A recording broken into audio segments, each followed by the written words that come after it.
Want to thank our sponsors, Micky Finn's, Marlboro PD Electric, Carolina Bank, Pepsi of Florence. I would say welcome to another edition of No Stoplights, but you're watching No Stoplights, so you know it's another edition of No Stoplights. Before we go to the subject at hand, I want to make sure that in the name of promoting the conservative agenda, we wish Bruce Springsteen a belated happy 74th birthday.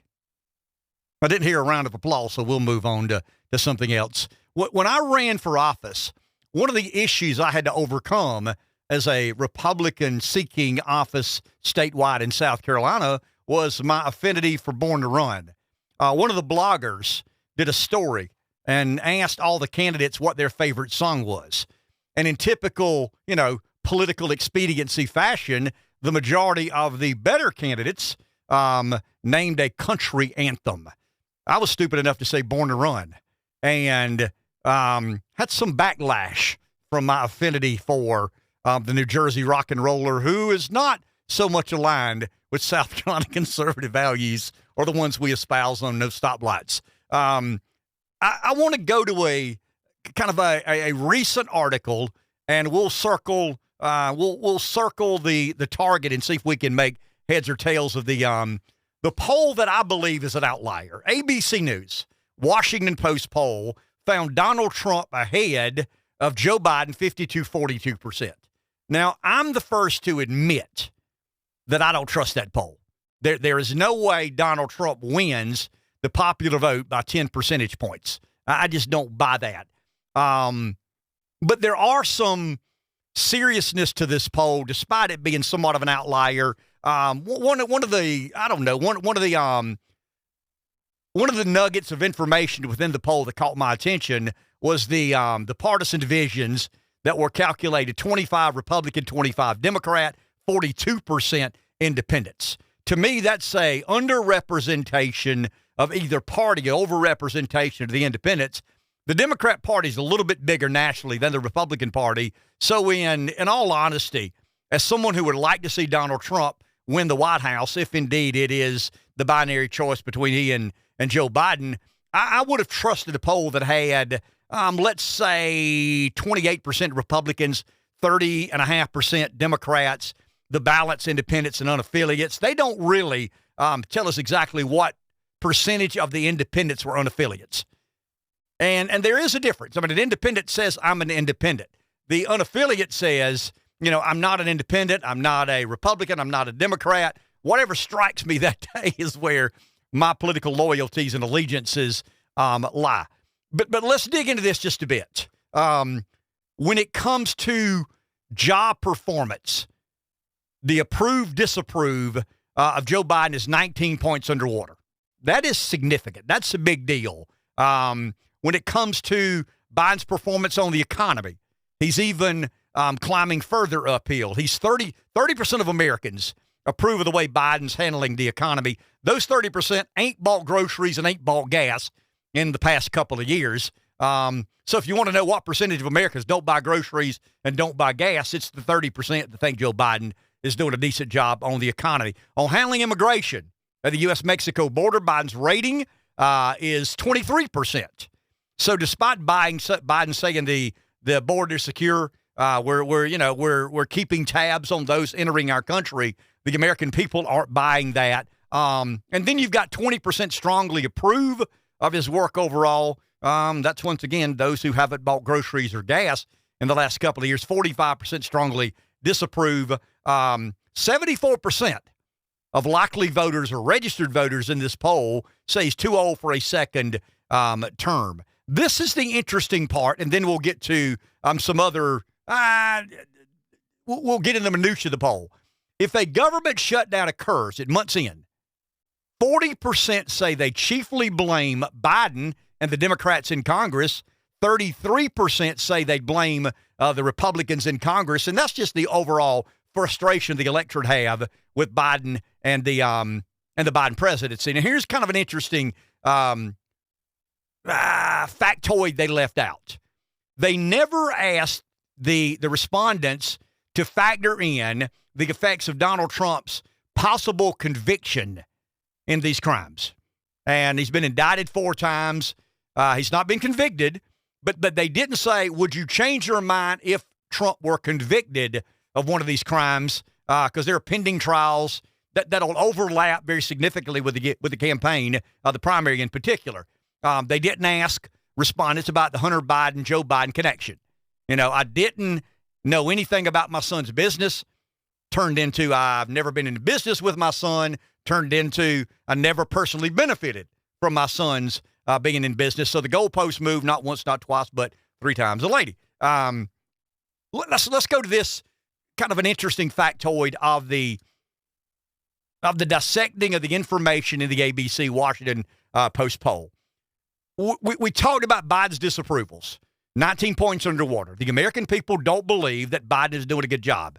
I personally, without being as insulting as I'd like to be, I think Joe Biden has never been accused of being, a movement leader.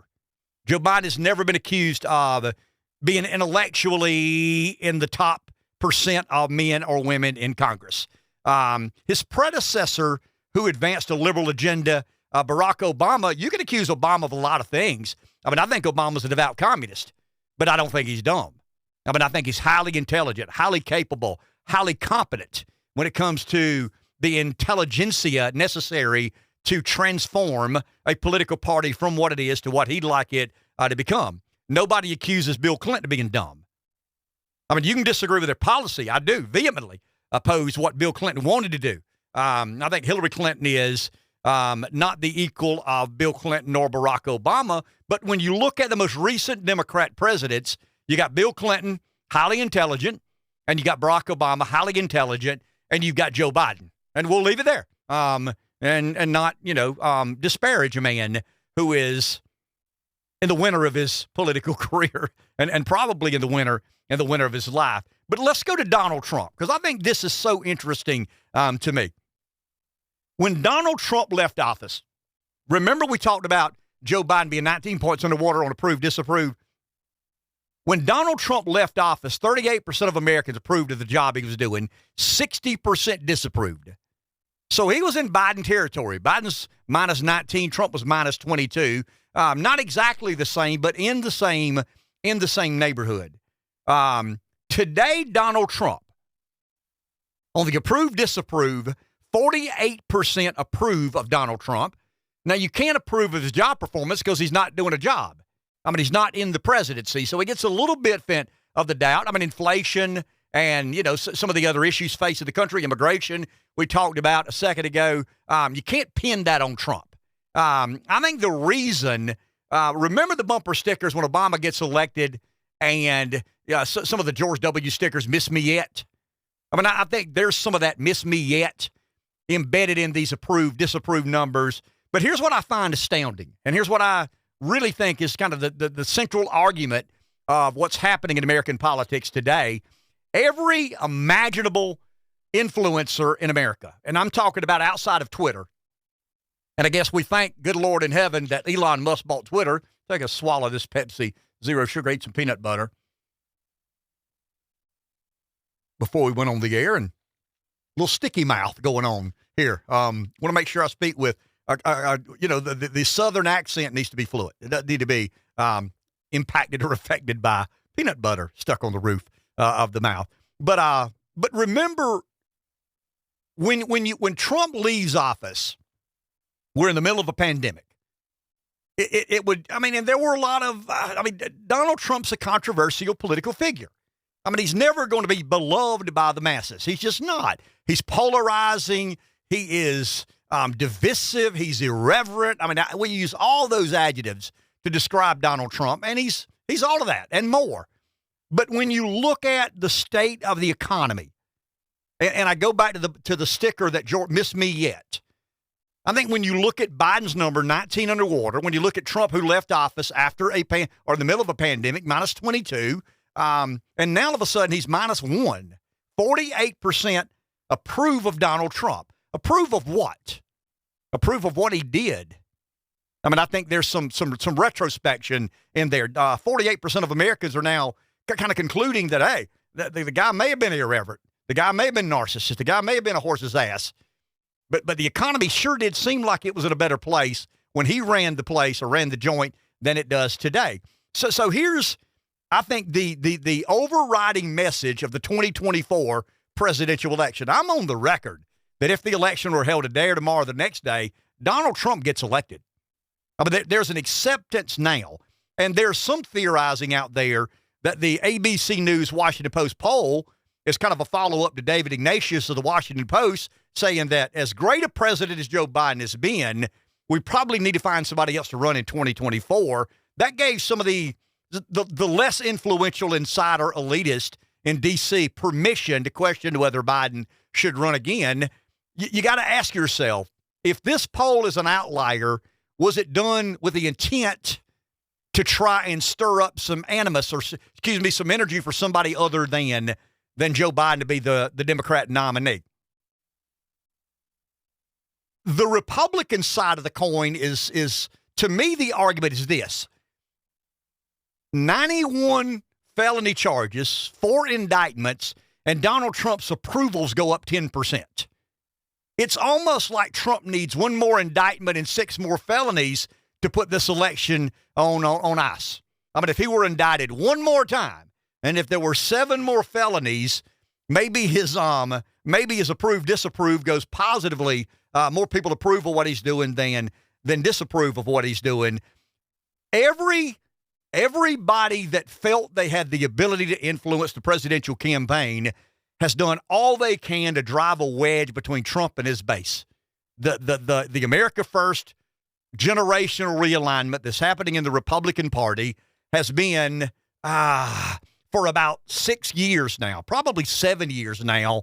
They've tried to drive a wedge, and I'm talking about the Democrats.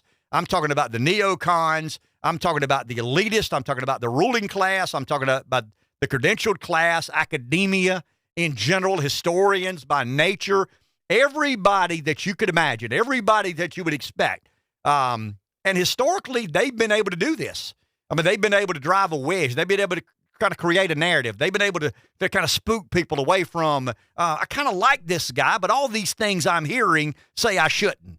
In other words, you've got a person, and that person considers himself to be an America Firster. But all of a sudden, they're told over and over and over and over again that this guy can't win.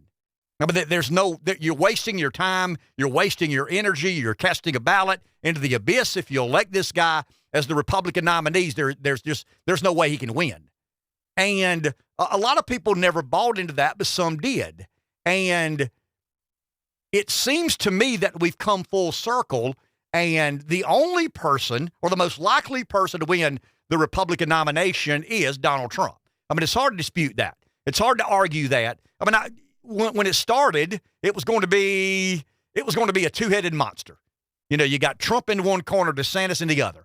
And then you've got these minor candidates, and they'll endure until we get to South Carolina. They'll make it through Iowa because it's kind of weird the way they do it with the caucus. And then you go to New Hampshire, a little bit of a different sort of dynamic there. And then you come to good old South Carolina, and that's where you put your stake in the ground and you're in for the long haul or not. And we felt, many Republicans felt, that it was going to be a hotly contested race between Trump, who wanted to talk about the 2020 election, and most Republicans believe the more we talk about the 2020 election, the less we're winning. Got to be visionary, forward-looking. That's kind of the textbook on American political campaigns. You don't want to look back, but rather look ahead. So you need to be looking forward. DeSantis was kind of the heir apparent to the throne of, what am I trying to say? The original gangster of America First was Donald Trump. So who gets to carry the baton on the next leg? And many Republicans insisted it was going to be Ron DeSantis. DeSantis gets in the race at about 31%. I think when DeSantis got in, I went back and looked yesterday. When DeSantis got in the race, Trump was at about 36. DeSantis was at about 31. Well, that's a horse race. I mean, that's a hotly contested political campaign waiting to happen for whatever reason. And I really don't know the reason why. But when DeSantis gets in at 31-ish in a week or two or three, he's at 26-ish in another week or two or three. He's at 23-ish in another week or two or three. He's at 18-ish or somewhere thereabout. And he's kind of settled somewhere between 15 and 18 percentage points. Trump has basically gone from the upper 30s to the mid 40s. And, I mean, someone asked me why. I don't know. Don't have any idea other than if DeSantis is going to be like Trump, why not vote for the original article? In other words, if I've got a chance to vote for Trump or someone who emulates, maybe with more reverence, more respect, more decorum, more as you would expect a candidate to behave. But it just didn't come to fruition. I mean, it didn't come to fruition. We've got a debate that I think probably knocks out another 2 or 3 of these candidates. But what the Republican Party is trying to decide who their nominee is going to be, there is no way now that candidates can stay on the debate stage and say Trump is not electable.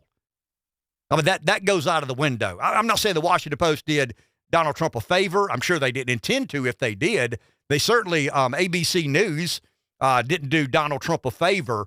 And that leads me to believe that the intent of this poll is to once again kind of second the motion that David Ignatius made and allowed Democrats to consider whether or not Joe Biden is the right nominee for the Democrat Party. Because, guys, that you can't defend his administration. I mean, you really and truly, when you look at his accomplishments, I mean, they're far and few between, or few and far between. Well, far and few between, few and far between. But he has one thing. He has one notch in his belt. And what is that one notch in his belt? He beat Trump.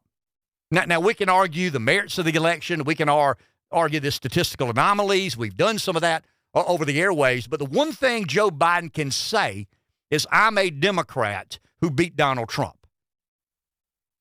They're not sure he can do it again. Now, is the lack of assuredness in that they kind of sort of know that some rules were lenient during the pandemic?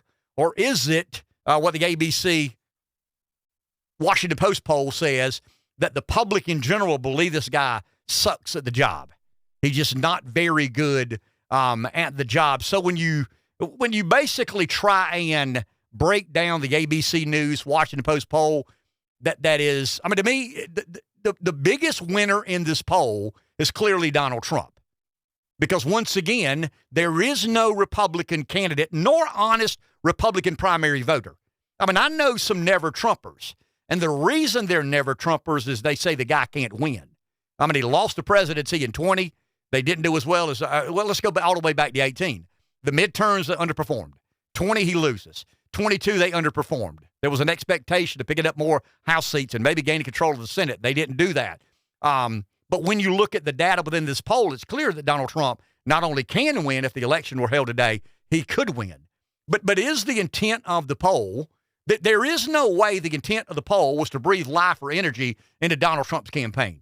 I mean, there was no intent in trying to resolve the issue that never-Trump Republican primary voters have with Donald Trump.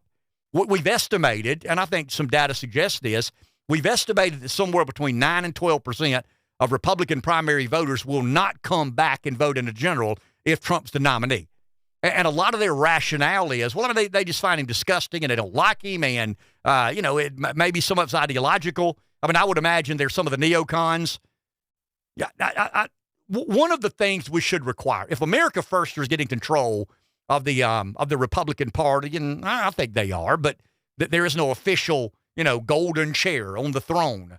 McCarthy is trying to have it both ways. And I get it. I mean, the speaker's got a complicated job. He's trying to say grace over, some of the demands the America Firsters are making, some of the Freedom Caucus demands, talking about budgeting and $120 billion in spending cuts. That's a conversation for another podcast.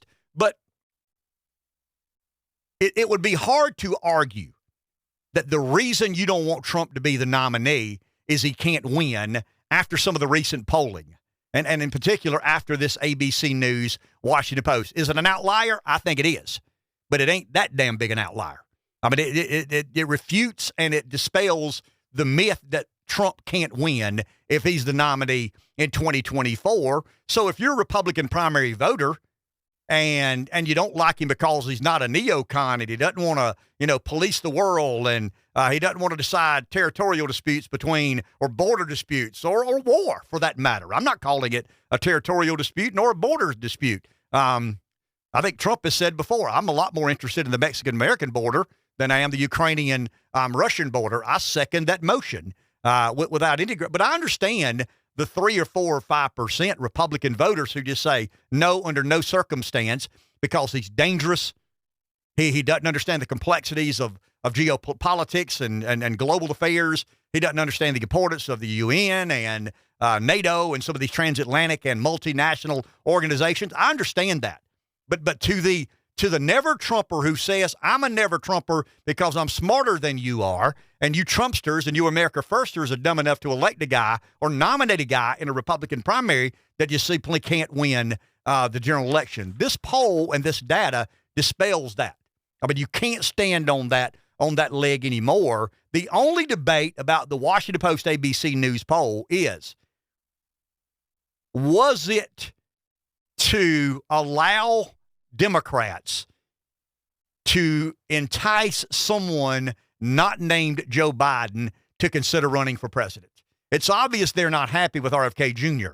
I don't know that they're okay with Kamala Harris. When you look at some of the negative numbers for Joe Biden, about the only person on this planet in politics he outpolls is Kamala Harris. So is there a Gavin Newsom in waiting? Is there a Gavin Newsom on the horizon? Is there somebody else? Is there a Josh Shapiro, governor of Pennsylvania, who I believe is probably the most formidable candidate out there with a D beside his name? We shall see. I mean, we shall see as the season begins to play itself out. But once again, the one thing that Joe Biden has, and most have believed, is he beat Trump one time and he'll do it again. And I think once the cracks begin to show themselves that maybe, just maybe, he can't beat him again. And then once again, I don't want to relitigate the 2020 election. We'll do that in some of these trials as we work through, the 2024 campaign. The Republican primary will have Donald Trump, the prohibitive favorite, and I'm almost ready to say inevitable nominee, in a courtroom one day and on the campaign trail the next day. But at what point in time in this process do the Democrats say it's time to consider someone else? And how do they do that? How do you respectfully ask a guy to step aside? Do they ask a guy to step aside? Does Biden take advice from those in his inner circle? Does this poll matter to Joe Biden? Is there another poll coming next week or the week after that confirms, maybe not to this extensive degree, but is there some data point, analytic point out there that basically confirms some of what ABC News and the Washington Post are saying? And at what point does the DNC intervene and the media kind of begin carrying the water? Because I mean, the traditional mainstream media is the propaganda arm and the marketing arm of the Democrat Party. So when the media decides, when they get their marching orders, and it appears to me they may have already gotten some of the marching orders, at least just put some trial balloons out. And let's skew a poll that builds momentum, that dispels the myth that Trump can't win, and then let's go find somebody not named Joe Biden and see if we can right this wrong. And I mean, and if you're Trump, if you're an America Firster, do you want to run against Gavin Newsom? I mean, do you want to run against charismatic, articulate California governor who's 35 years younger than Donald Trump? I don't. I mean, I think there's a generational issue that rears its head. If you're Donald Trump, if you're an America First Republican, I'd much rather run against a man who has never been considered a policy or intellectual heavyweight, and he's in the end of a political career, than I had someone the media can turn into what they really aren't.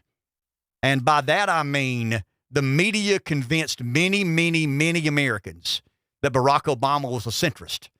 I mean, I knew in my heart he was a radical. I knew in my heart he was at least a collectivist and redistributionist, probably more in line with socialist and communist, but he was articulate, he was bright, he was well-spoken, he was young, he was charismatic. Biden is none of that. Gavin Newsom is all of that.